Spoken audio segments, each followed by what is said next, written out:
मैनपुरी आत्मबोध निकेतन कबीर आश्रम खड़गपुर पर स्वरूपस्थ सद्गुरुदेव शामल साहेब जी के 6वें महापरिनिर्वाण दिवस पर एक दिवसीय रूहानी सत्संग समारोह का आयोजन आत्मबोध की संचालिका राधा साहिब के नेतृत्व में बड़े धूमधाम से विशाल रूप से मनाया गया। यहाँ कई प्रांतों से आए संत भक्तों ने भाग लिया। शोभा यात्रा निकाली गई। संत सम्राट सद्गुरु कबीर साहिब की जय जयकार करते हुए संत भक्त 2 किलोमीटर तक पैदल चले। इन तस्वीरों में आप साफ देख सकते हैं संत बुजुर्ग हैं और बड़ा उत्साह है। कबीर साहब के नारे लगाते हुए ये सभी संत भक्त एक कार्यक्रम की ओर बढ़ रहे हैं। यहाँ पर एक विशाल सत्संग का आयोजन होने जा रहा है।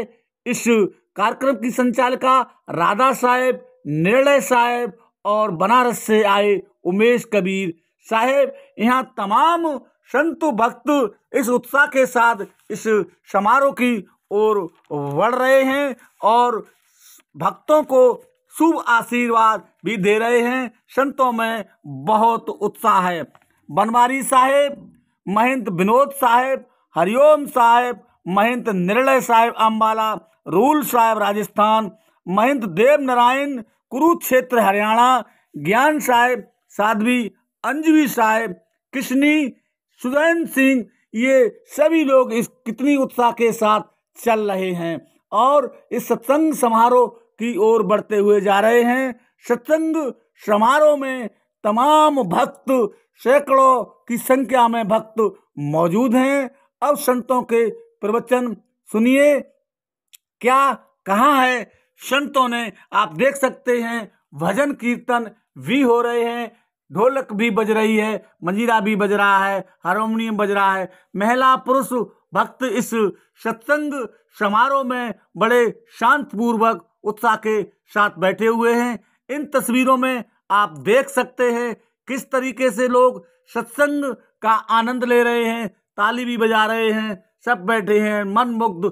सभी लोग चाहते हैं मोक्ष मिले, इसीलिए शांतपूर्वक संत बैठे हैं। संत अपनी खुशबू बिखेर रहे हैं। इस मंच पर आप बिल्कुल अच्छी तरीके से देख सकते हैं क्या कुछ कहा है वरिष्ठ संतों ने। एक एक कर इनकी वाणी भी सुनते रहिए। कि नदी के किनारे 2 संत टहल रहे थे। एक के अंदर कुछ पदार्थों प्रति आसक्ति थी और एक बिल्कुल विरक्त था। तो नदी में कुछ काला काला बहता हुआ जा रहा था। जो विरक्त था वो तो अपनी धुन में चला जा रहा था और जो आसक्त वाला संत था उसने कहा कि देखो संत जी, कुछ बहता हुआ जा रहा है, मुझे लगता है काला कंबल है। अभी तुम रुको, हम नदी में जाकर और उसको उठा के लाते हैं। उसने कहा भाई जाने दे, तुझे क्या करना है, हमारे पास ओढ़ने बिछाने के लिए है पर्याप्त वस्त्र। कि नहीं नहीं, इस कंबल को निकाल के तो लाना है। अब देखना कि वो कंबल बहता हुआ जा रहा है, लेकिन कौन आया? वो साधु जी आए, उस कंबल को निकालने के लिए नदी में पहुंच गए। जब धीरे धीरे उसके पास पहुंचे तो वो काला काला कंबल नहीं था, वो काला काला भालू था। और जैसे उन्होंने हाथ बढ़ाया तब तक भालू ने हाथ पकड़ लिया कि कहाँ जा रहे हो, इधर आ जाओ। अब साधु जी कंबल को बाहर खींच रहे हैं और कंबल साधु जी को अंदर खींच रहा है पानी में, इधर आ जाओ। बाहर से आवाज आई कि भाई आजा जल्दी कंबल लेके। अब वो कह रहे हैं कि अब कंबल को मैंने नहीं, अब कंबल ने मुझे पकड़ रखा है, अब आना तो बहुत मुश्किल है। कहने का मतलब है इन पदार्थों ने, विचारों ने कुछ किसी का नहीं बिगाड़ा है, ये तो अपनी जगह है। इन चीजों को मेरा मन पकड़ता है। अब उस मन को ही छुड़ाने के लिए ये संतों की सभा लगी है। इस मन को ही समझाने के लिए हे मन, अपनी संगत बदल।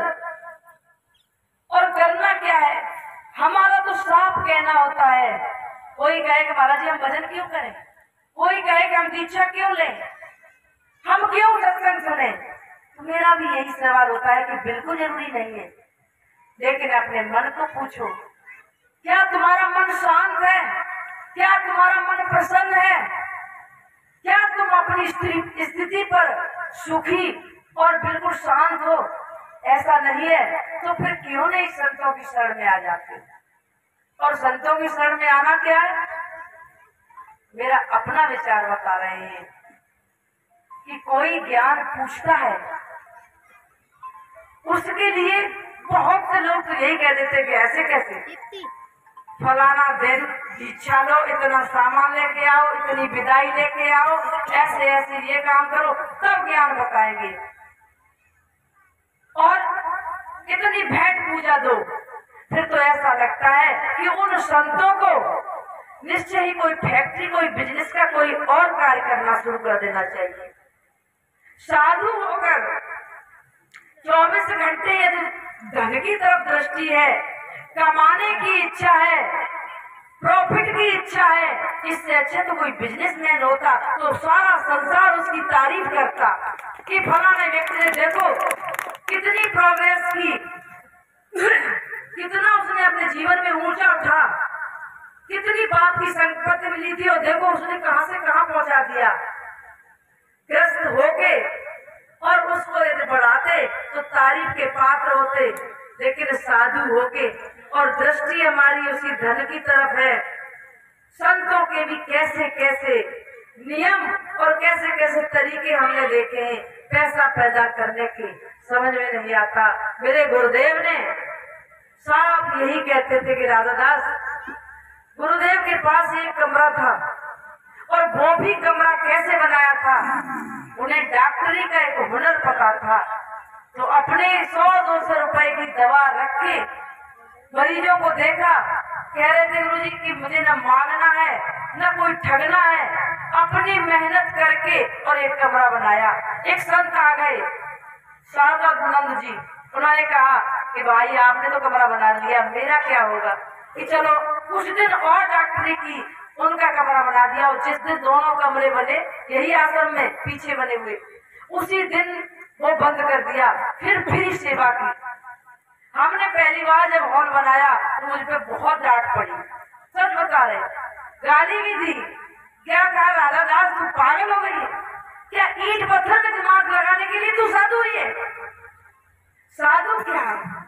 रहने के लिए जरा सी जगह मिल जाए, कम ढकने के लिए कोई कपड़ा मिल जाए, भूख भोजन शांत करने के लिए भोजन मिल जाए।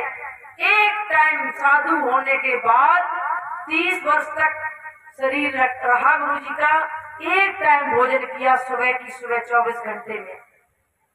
उनका कहना था कि जो 2 टाइम भोजन करने से ऊर्जा एनर्जी मिलती है, मुझे एक टाइम में मिल जाती है। मेरे हिस्से का एक टाइम का भोजन बचेगा, किसी और के काम आएगा। और बड़ी मुझे शिक्षा दी, पूरा प्रयास और कोशिश यही रहती है। और अब भोजन ज्यादा करने की एक मन को लालसा लग जाती है। भोजन, भजन, भय और नींद, ये 4 चीजें आप जितना बढ़ाना चाहो बढ़ा सकते हो और जितना कम करना चाहो उतना कम कर दो। एक वैज्ञानिक का नाम नहीं याद आ रहा, वो कहते थे कि हम केवल 5 मिनट सोते हैं रात में और अपनी खोज में फिर लगे रहते हैं। भोजन को, भय करो तो रात में कोई परछाई देख के अटैक पड़ जाए और मर सकते हो, और भय नहीं तो कुछ है ही नहीं। भोजन, भजन, भय और नींद। भजन को भी आप, भजन का मतलब है स्थिर रहना। अभी उमेश कवि साहब ने जो तरीका बताया, हम इनका पूरी तरह समर्थन करते हैं। हालांकि बहुत से संत ऐसे भी मुझे मिलते हैं जो इस चीज का विरोध करते हैं कि क्या आंख बंद करना क्या कोई जरूरी है? इतना अच्छा सटीक समझाया था कि नहीं बंद कर सकते आप, यदि उस स्थिति पे हो तब कहा गया है। और वो पहले ही बच्चे ने एडमिशन लिया नहीं है, वो कह रहा है कि हम क्यों किटकिना करें। कब कहा है कबीर साहब ने? कबीर साहब को समझना कोई सहज बात है? उन्होंने कब कहा है कि कान मत बंद करो, आंख मत मूंदो? अरे उस स्थिति तक पहुंचने के लिए। और फिर मेरा बिगड़ता भी क्या है? आंख बंद करते हैं हम सिर्फ सोते समय, और जागृत में थोड़ी देर के लिए संसार के प्रपंचों से हम पहले एक दिखावटी बंद करते हैं, फिर धीरे धीरे मन भी हमारा शांत हो जाएगा। तो क्यों नहीं हम उस मन को बाहरी प्रपंचों से निकाल कर उस आत्म चेतन में लगाते हैं। जरा सा मोड़ है, मन का बहिर्मुखी होना, संसार की वासनाओं में फंसना, अंतर्मुखी होना, अपनी आत्मा में स्थिर होना।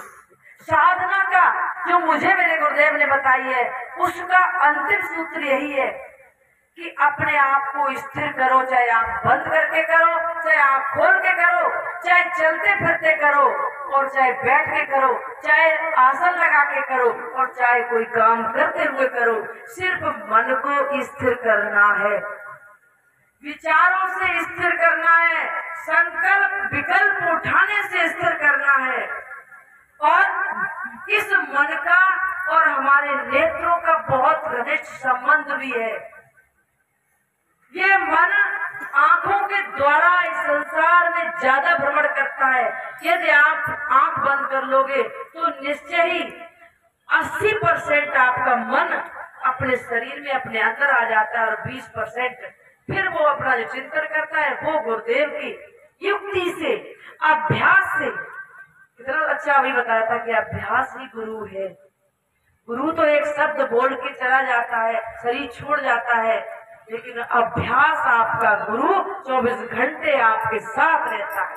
और अभ्यास आपने किसी चीज का किया है, अपना किया हुआ अभ्यास आपको जीवन में कभी धोखा नहीं दे सकता। कही हुई सुनी हुई बात से आप धोखा खा सकते हो, इस कान से सुनी उससे निकल जाएगी, भूल सकते हो। गाड़ी चलाने वाला व्यक्ति वृद्ध हो जाए फिर भी उसे स्टीयरिंग पे बैठा दोगे और गाड़ी दिए जाएगा। और नौजवान, उसको यदि अभ्यास नहीं है तो वो गाड़ी नहीं चला पाएगा। तो अभ्यास किसका करें? आत्मस्तर, आत्म शांति होने का। इस मन को इन तत्वों से, इन प्राणी पदार्थों से, इन वासनाओं से, उन 5 विषयों से हटाकर किसकी खोज करना है? इनसे परे और इनसे ऊपर खोज करना। खोज करो मेरे भाई, इस काया की खोज। एक अंतिम इस भजन के साथ में अपनी वाणी को विराम देते हैं 2-3 मिनट में ही।